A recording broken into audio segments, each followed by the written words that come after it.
kind of early for a Halloween story, but this is a special Halloween story.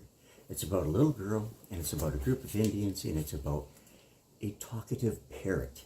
So I want to share this Halloween story with you. It takes back in the colonial days, and it's called The Indians, Betsy, and the Squeaking Door. No, and the Parrot. Pretty Polly, Betsy said to Uncle Zeke's parrot. It was the day before Halloween, and Betsy had come down the trail to the cabin with a pumpkin pie for Uncle Zeke. Though Uncle Zeke wasn't at home, Betsy had walked in to leave the pie. People who lived in the woods never locked their doors. They left them unlocked all the time so that their friends could walk in at any time. Pretty Polly, talk to me, coaxed Betsy as she put the pie down on the table. The parrot straightened up and stuck her curved bill out of the cage, and she blinked her eyes at Betsy, but she would not talk. All of a sudden, Betsy heard the latch on the door lift. Good day, Uncle Zeke, she called, turning round, but to her surprise, she didn't see Uncle Zeke. She saw 3 Indian braves standing in the doorway of the cabin, but Betsy was used to seeing friendly Indians, and so she greeted them with a smile. When the tallest Indian saw the pumpkin pie on the table, he grunted and he pointed to it eagerly, and I would too. I love pumpkin pie any time of the year, but I digress. He means they would like some pie, thought Betsy, but this is Uncle Zeke's Halloween pie, and they shan't have a bite of it to eat. But the tall Indian grunted again and came closer to the pie, and he rubbed his stomach to show that he was hungry.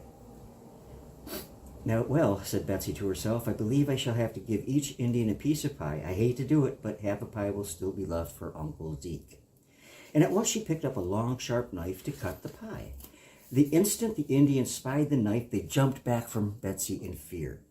The one nearest to Betsy, drew out a long, sharp knife too. Uh-oh, thought Betsy in great surprise. They are afraid of my knife.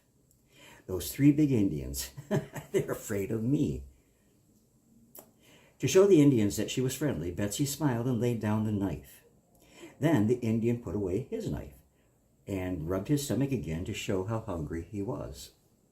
They didn't understand that I was going to cut the pie with the knife, thought Betsy, so I don't dare pick it up again. I'll have to give the Indians the whole pie. Now, at that moment, the parrot croaked in a hoarse voice, Polly wants some dinner, dinner, dinner, dinner. And when the Indians heard the parrot's hoarse cries, they were terrified and ran out of the house, and Betsy could not help but laughing as she saw them disappear into the woods. Well, Polly, she said, you scared the Indians away and saved Uncle Zeke's pie. And of course, the Indians may come back, but if they do, I'll make sure they don't enter this cabin. I want Uncle Zeke to have this Halloween pie all to himself. Hurriedly, she shut the door and fastened the latch so that the door couldn't be opened from the outside, and then she went back to the parrot. Polly wants some dinner? Croaked the parrot hoarsely. Dinner, dinner! I'll give you a little of the pie, said Betsy. You earned it by frightening the Indians away. So she put a small piece of pie on a stick and held it out to the parrot.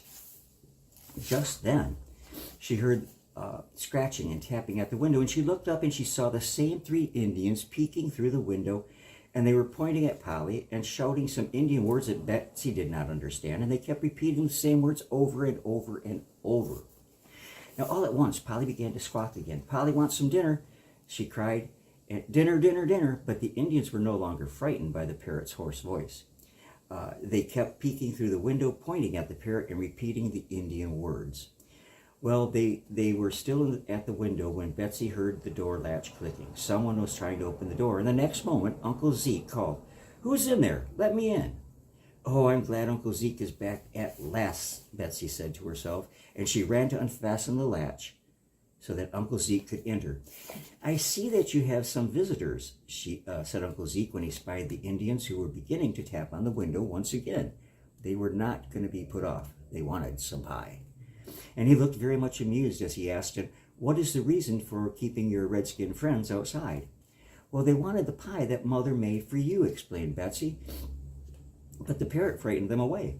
And then they came back and kept peeking through the window and repeating some Indian words that I could not understand. Well, we'll soon find out what they want, said Uncle Zeke. He opened the door and invited the Indians back into the house. When they entered, they pointed first at the top of their heads and then at Polly and repeated the strange Indian words to Uncle Zeke. Uncle Zeke laughed aloud as he nodded to the Indians to show that he understood what they meant. And it wasn't the pie that they wanted this time. They want some of Polly's feathers, Uncle Zeke explained to Betsy with an amused twinkle. All Indians like to wear feathers on their heads, Uncle Zeke added. And these 3 redskins think that Polly's green and gold feathers are the handsomest ones they have ever seen. Oh, Uncle Zeke, Betsy cried, won't it hurt Polly to have her feathers pulled out? I don't need to pull them out, said Uncle Zeke. When Polly's feathers fall out, I always save the handsomest ones. Going to the shelf, he took down 3 of Polly's feathers and handed one to each of the Indians. Then the Indians, the 3 redskins, went down the trail, proudly holding up the beautiful green feathers like they had never seen before.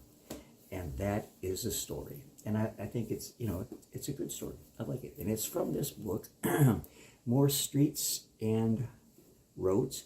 And it was a children's school book, but the story just really appealed to me. And this is the 1946-1947 edition. So I hope you enjoyed the story. And I will be back with you again real soon. Love you all very much on the other side of that monitor. Stay well, stay blessed, stay safe, and stay happy in this crazy world that we live in today. Much love to all, and see y'all real soon. Hasta la vista, baby.